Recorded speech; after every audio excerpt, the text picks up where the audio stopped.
Student, आज मैं आपके लिए डायनेमिक्स का चैप्टर नंबर 3 है अपना, और यूनिट नंबर 2 है। पेपर 3 डायनेमिक्स का चैप्टर नंबर 3 और यूनिट नंबर 2। ये है यूनिट नंबर 2। दोस्तों, ये यूनिट है ये 2, और चैप्टर का नाम है प्रतिरोधी माध्यम में सरल रेखीय गति। चैप्टर का नाम है प्रतिरोधी माध्यम में सरल रेखीय गति। बहुत ही इम्पोर्टेंट और बहुत ही सरल चैप्टर है। यदि इसमें आप थीम समझेंगे तो इसमें 4 डेरिवेशन आते हैं और कुछ क्वेश्चन आते हैं। ज़्यादातर एग्जांपल्स में ही पूछा जाता है ना। और ये जो चैप्टर है, इसमें से क्वेश्चन 101% पूरा एक क्वेश्चन, पूरा अपने को एक पार्ट मिलता है। ठीक है, अपने को इस चैप्टर से पूरी 2nd unit complete cover up हो जाती है। ठीक है, अब ज़्यादा चर्चा ना करते हुए मैं इस डेरिवेशन पर आता हूँ। अब इसमें देखते हैं, एक कण विराम अवस्था से गुरुत्वाकर्षण के अधीन एक ऐसे माध्यम से होकर गिरता है जिसका प्रतिरोध उसके वेग के समानुपाती है। एक कण विराम अवस्था से गुरुत्वाकर्षण के अधीन एक ऐसे माध्यम से होकर गिरता है, यानी कि एक कण यहाँ पर है, ऊपर है ना, और वो विराम अवस्था से कहाँ गिरता है? गुरुत्वाकर्षण बल के अधीन। उसका यानी वेग कितना मान ले, उसका मास m है, यहाँ पर t बराबर 0 है, तो इसका v बराबर भी कितना होगा? ये यहाँ पर क्या है, ये कौन सी अवस्था में है? विराम अवस्था में या विराम अवस्था में है। विराम अवस्था यानी कि वो गतिमान नहीं है, चल नहीं रहा है ना। और फिर हमने t बराबर 0 पर उसको फिर अपने यहाँ पर उसको धीरे धीरे ढकेला, और धकेलने पर वो क्या होगा? किस बल के अधीन गिरेगा? वो गिरेगा दोस्तों गुरुत्वीय बल के अधीन, mg, है ना। यहाँ पर g क्या है? g है गुरुत्वीय त्वरण। क्या है दोस्तों? g है गुरुत्वीय त्वरण। हम जानते हैं, क्या जानते हैं? और हम जानते हैं F बराबर कितना होता है दोस्तों? m × a। F बराबर ma। a होता है जहाँ त्वरण, एक्सेलरेशन, और m क्या होता है? उसका मास होता है ना, द्रव्यमान। अब बहुत से भार और द्रव्यमान, भार को अपन W से डिनोट करते हैं। W बराबर होता है mg। W बराबर क्या होता है? mg। यहाँ पर जो W है ये कहलाता है इसका भार, है ना, वेट, भार। और जो भार होता है वो प्रत्येक कंडीशन में, प्रत्येक ग्रह पर, प्रत्येक ग्रेविटेशनल फोर्स जब बदलेगा, जब g का मान बदलेगा तो क्या बदलेगा? W भी चेंज हो जाएगा। आपको दिख रहा है g यदि बदल जाएगा तो W भी चेंज हो जाएगा। ठीक है, और m हमेशा क्या रहेगा? द्रव्यमान क्या होता है? फिक्स होता है।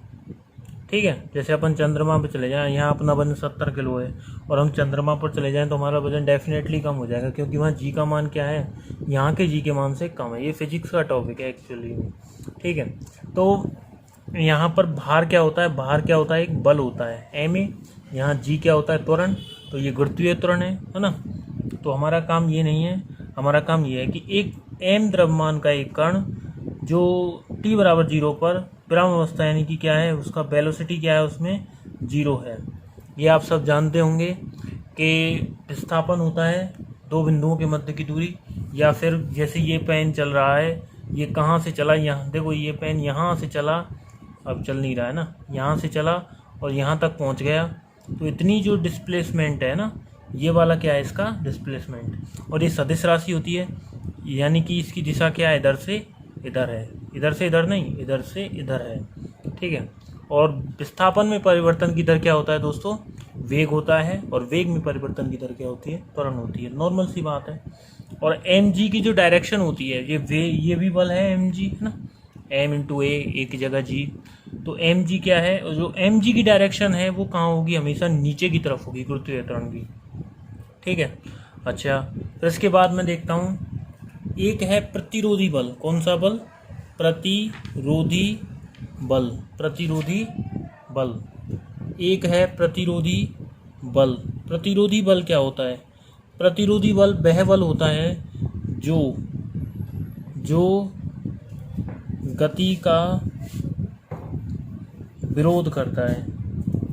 गति का क्या करता है? विरोध करता है, हमेशा एक विरोध करता है। यानी माध्यम का एक बल होता है जो गति का क्या करता है? हमेशा विरोध करता है, यानी गति की अपोजिट डायरेक्शन में रहता है। यानी कि कोई कण इस तरीके से जा रहा है तो प्रतिरोधी बल की डायरेक्शन क्या होगी? इस इधर से होगी। यदि कोई कण ऐसे चलेगा तो उसकी डायरेक्शन कैसी होगी? ऐसे होगी। ठीक है, यानी जस्ट विपरीत, अपोजिट डायरेक्शन। ठीक है, यानी कि हमेशा जो गति होगी उसका क्या करेगा? विरोध करेगा। यानी कि जो कोई कण है वो ऊपर से नीचे जा रहा है ना, तो हम ऐसे नहीं मान रहे हैं हवा चल रही है इस तरह से चल रही है तो ऐसे ऐसे उड़ जाएगा, ये नहीं, वो सीधा सीधा जाएगा। सरल रेखीय गति है ना, सरल रेखीय गति। प्रतिरोधी माध्यम में सरल रेखीय गति, ऊपर से आ रहा है और आते आते उसको क्या है, यहाँ पर उसकी ज़मीन है, ये mg है ना, वो यहाँ पर आकर उसका यहाँ पर जो वेग होगा v बराबर क्या होगा? यहाँ पर v बराबर कैपिटल B मान लेता हूँ, और जो v होगा लास्ट में, जो v होगा जब वो कण पृथ्वी से टकराएगा तो उसका b क्या होगा? जो अंतिम वेग होगा, फाइनल वेग होगा, क्या होगा? वो अधिकतम होगा, मैक्सिमम वेलोसिटी होगी वो नीचे। ठीक है, अच्छा, और जो उसका जो प्रतिरोधी बल है, कौन सा बल? प्रतिरोधी बल। प्रतिरोधी बल है वो इसके अपोजिट, बिल्कुल अपोजिट डायरेक्शन में होगा, और उसका मान देखें क्या कह रहा है वो, जिसका प्रतिरोध उसके वेग के समानुपाती। प्रतिरोध है वो क्या होगा? प्रतिरोध समानुपाती v है ना। ठीक है, यानी प्रतिरोध क्या है? प्रतिरोध है त्वरण। प्रतिरोध क्या होगा? प्रतिरोध को समझते हैं, जैसे कोई कण है, यहाँ पर वेलोसिटी 0 है, फिर थोड़ा नीचे आया और नीचे आया तो वेलोसिटी क्या होगी? बढ़ती जाएगी, बढ़ती जाएगी। तो जैसे जैसे वेलोसिटी बढ़ती जाएगी, प्रतिरोध यानी वेलोसिटी बढ़ेगी, यानी वेग बढ़ेगा, वेग बढ़ेगा तो एक्सेलरेशन भी बढ़ेगा, यानी वेग में परिवर्तन बढ़ रहा है, वेग बढ़ रहा है तो परिवर्तन बढ़ रहा है, परिवर्तन बढ़ रहा है। तो जब वेग बढ़ रहा है नीचे की तरफ तो प्रतिरोध भी कहाँ बढ़ेगा? ऊपर की तरफ बढ़ेगा। जब पार्टिकल नीचे की तरफ मूव कर रहा है, जिस वेग से मूव कर रहा है, जिस एक्सेलरेशन से मूव कर रहा है ना, तो उसका क्या होगा? उसका जो प्रतिरोधी वेग है वो क्या होगा? वो अपोजिट डायरेक्शन में वो भी चेंज होगा, वो भी उतना ही अधिक होगा। जितना अधिक वेग में चेंजेस होगा उतना ही अधिक प्रतिरोध में भी क्या होगा? चेंजेस होगा। ठीक है, तो प्रतिरोध क्या होगा? प्रतिरोध होगा उसका त्वरण। प्रतिरोध होगा उसका त्वरण। क्या होगा? प्रतिरोध त्वरण, और त्वरण समानुपाती क्या है? v। तो प्रतिरोधी त्वरण, प्रतिरोधी त्वरण, प्रतिरोधी त्वरण क्या हो जाएगा? बराबर k इंटू वी। और प्रतिरोधी बल क्या होगा फिर? प्रतिरोधी बल बराबर होगा m इंटू के वी। ठीक है, तो देखें इस पार्टिकल पे कोई मैं बिंदु मान लेता हूँ P, और इसकी यहाँ विराम अवस्था से जो दूरी है पार्टिकल की वो मान लेता हूँ कितनी? x। तो कण को x विस्थापन तय करने में कौन कौन से बल कार्य करेंगे? कौन कौन से बल किस दिशा में कार्य करेंगे? वो मैं यहाँ लिखता हूँ, दिशा में कार्य करेंगे। ठीक है, कण नीचे की तरफ, कण कहाँ मूव कर रहा है? नीचे की तरफ, तरफ है ना। और कण पर बल कौन से लग रहे हैं? mg नीचे की तरफ। और प्रतिरोधी बल कहाँ लग रहा है? प्रतिरोधी बल mkv ऊपर की तरफ, तो होगा M D two X D T two, यानी कि एक्स क्या है विस्थापन, तो विस्थापन में दो बार परिवर्तन की दर क्या हो जाता है उसका एक्सेलरेशन। एम ए बराबर में एम जी माइनस के एम के बी। ये कैसे लिखा कि एम जी की डायरेक्शन वही है जो पार्टिकल की डायरेक्शन, तो पॉजिटिव आएगा, और प्रतिरोधी बल की डायरेक्शन क्या आएगी नेगेटिव। अब ये आ जाएगा, ठीक है, एम को काट दिया यहाँ से। अब देखते हैं कि जो लास्ट में जब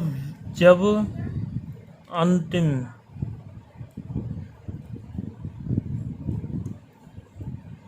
जब टी मतलब लास्ट समय में क्या होगा, अंतिम समय में जब कण कहाँ होगा, जब कण पृथ्वी तल से टकराएगा, है ना, टकराएगा, तो क्या होगा, v बराबर क्या होगा कैपिटल V, वो अंतिम वेग मान लेते हैं। जब b का मान कुछ फिक्स राशि हो जाएगा तो b में परिवर्तन कितना हो जाएगा, a कितना हो जाएगा दोस्तों 0, यानी d2x और dt2 क्या हो जाएगा, d2x अपॉन dt2 कितना हो जाएगा 0। तो यहाँ पर g माइनस के वी इज इक्वल टू कितना आ जाएगा 0, के वी की जगह क्या रखेंगे यहाँ कैपिटल V, ठीक है। तो कितना हो जाएगा, k का मान कितना हो जाएगा दोस्तों यहाँ से g अपॉन v, ठीक है, g अपॉन v।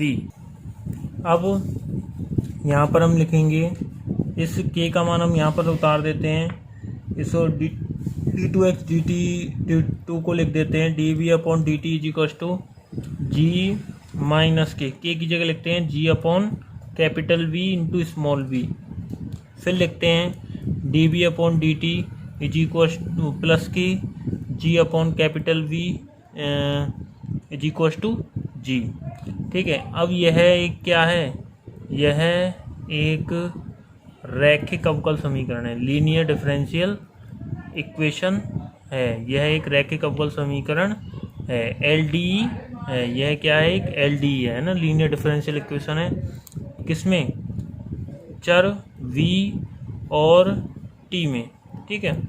तो आएगा IF समाकलन गुणांक बराबर e की पावर इंटीग्रेशन कितना होगा g upon v t dt हो जाएगा e की power g upon v capital V t, है ना। ये यहाँ पर जब इसका IF आया हमारा यहाँ पर IF आया e की power g upon v t, है ना, तो इसका हल आ जाएगा स्मॉल v इंटू ई की power v into i f, है ना, t is equals to g integration e की power gt upon v dt plus के c1 v ई की power g upon v t g e की power g t upon v g upon v plus के c1 v e की power g v upon t और आ जाएगा v e की power g t upon v plus के c1। अब देखिए यहाँ ये आ गया है, ठीक है। c1 का मान निकालेंगे तो प्रारंभ में देख लेते हैं कंडीशन, हमेशा इनिशियली कंडीशन लेंगे। जब t का मान कितना होगा दोस्तों 0, तो स्मॉल v का मान हो जाएगा 0, ठीक है।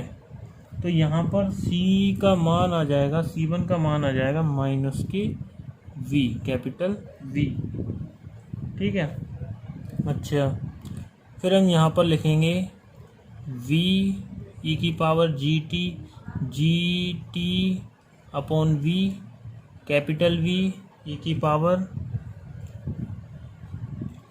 v ई की power g t upon v minus के b।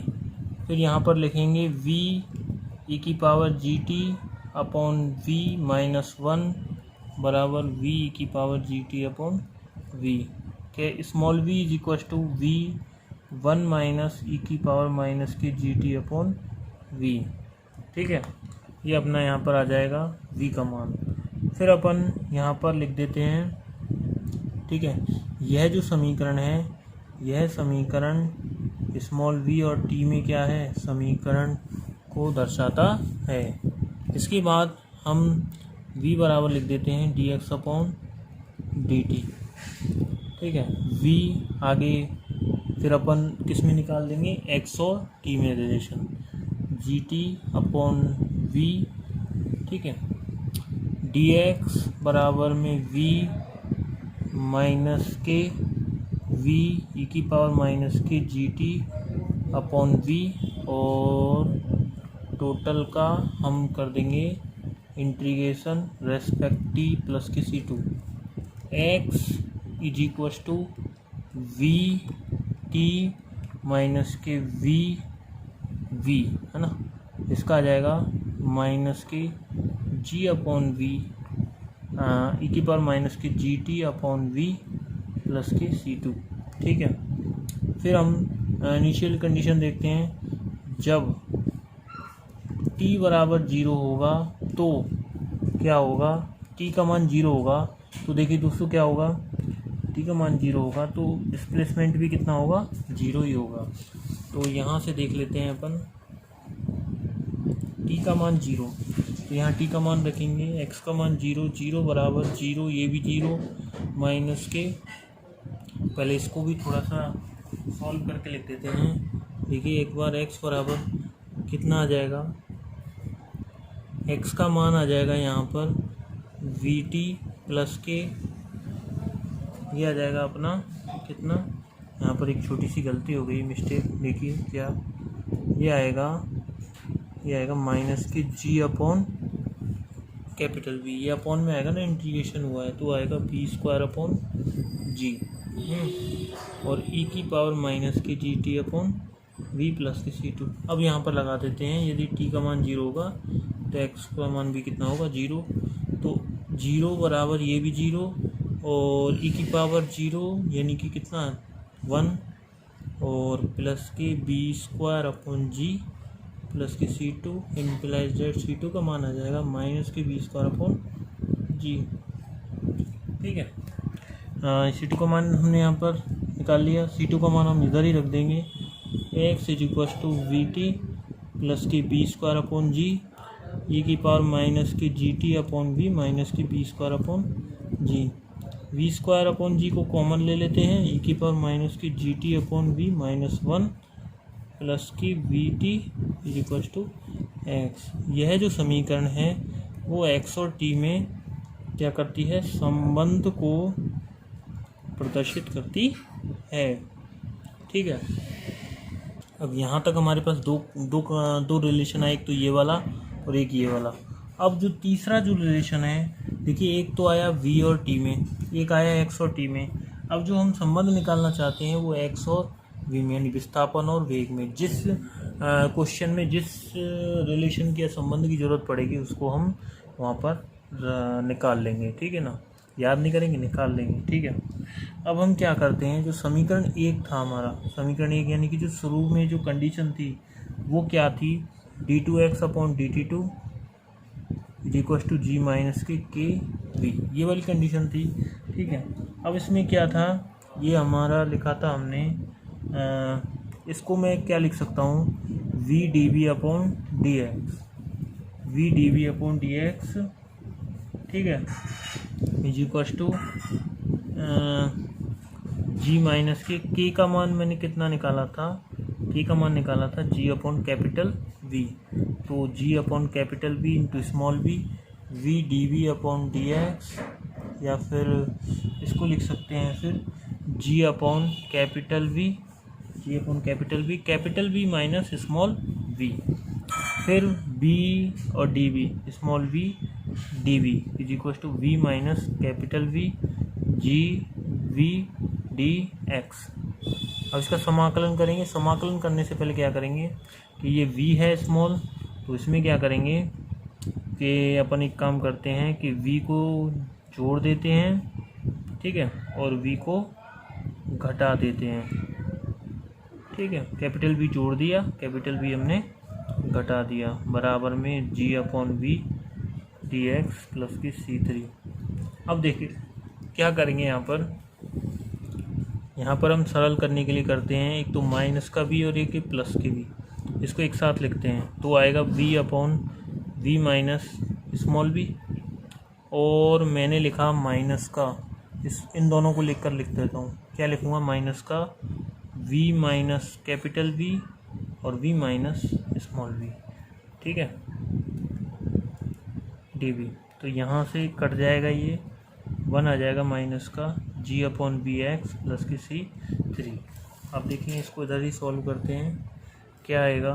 इसके यहाँ पर आएगा v upon capital V upon, इसको लिख देंगे capital V upon capital V upon capital V minus small v minus K 1, है ना, dv is equals to g upon V X plus K c3, ठीक है। ये इसका इंटीग्रेशन करेंगे, v बाहर कांस्टेंट है capital V, log v minus small v, और माइनस वाले का कर रहे हैं इसलिए क्या आ जाएगा यहाँ दोस्तों? माइनस के small v g upon capital V x plus K c3। अब देखें वही, यदि t का मान 0 हो तो स्मॉल v का मान भी कितना हो जाएगा दोस्तों? 0, और x का मान भी कितना हो जाएगा? 0। तो यहाँ से हम यदि रखें तो आएगा माइनस v log कितना आएगा? v, ये 0 ये 0 ये 0 c3, ठीक है, ये आ गया इसका मान, c3 का मान आया हमारा v log v। यहाँ पर हम मान रखेंगे, c3 का मान कितना रखेंगे? Minus K v log v, ये जाके प्लस का हो जाएगा तो आएगा v log मान, c3 का मान जब हम इसमें रखेंगे समीकरण में तो वो आएगा हमारा v log v upon v minus small v is equal to आ जाएगा दोस्तों कितना? ये आ जाएगा g अपॉन v x, ठीक है। ये हमारा यहाँ पर मान प्राप्त हो जाएगा, ठीक है। अब और माइनस का स्मॉल v यहाँ पर लग रहा है, ठीक है, यानी आएगा v log v upon v minus small v g upon v x, ये समीकरण अपना प्राप्त हो जाएगा। तो ये है अपना पहला डेरिवेशन प्रतिरोधी माध्यम में सरल रेखीय गति का। देखिए बहुत ज़्यादा कठिन नहीं है, बहुत सरल है ना। बीएससी थर्ड ईयर में ये बहुत इजी है और ये डेरिवेशन हमेशा पूछे जाते हैं। ये आप देख लेना बुक में कितनी बार आया है, मैं तो बता नहीं सकता, राजस्थान यूनिवर्सिटी में ही बता देता हूँ। 5 6 7 8 5 6 7 8 4 बार लगातार, 12 16 18 ये तो लिख रहा है, भरतपुर में आया है, अलवर में आया है ना। इससे अगला डेरिवेशन भी आया है। तो ये चारों डेरिवेशन में से हमेशा एक डेरिवेशन जरूर पूछा जाता है। धन्यवाद।